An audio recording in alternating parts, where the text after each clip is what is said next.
வணக்கம். ஊக்கமும் ஆக்கமும் தரும் ஒளிக்கதிர் செய்திகள். செய்திகளை உடனுக்குடன் வழங்குவது ஒளிக்கதிர் செய்திகள். நாம் தமிழர் கட்சி வேட்பாளர் கிருத்திகா ஏழுமலை வேட்புமனு தாக்கல்.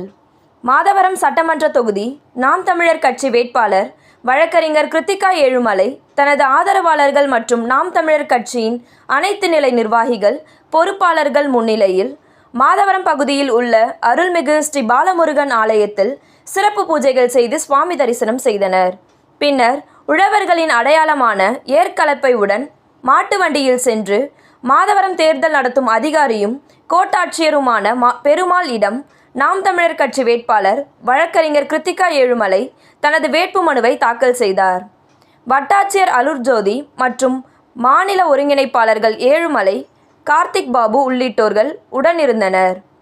மேலும் நாம் தமிழர் கட்சி நிர்வாகிகள், முதன்மை முகவர் ஜெயபிரகாஷ் உள்ளிட்ட நாம் தமிழர் கட்சி பொறுப்பாளர்கள் திரளாக கலந்து கொண்டு வேட்பாளரை வாழ்த்தினர்.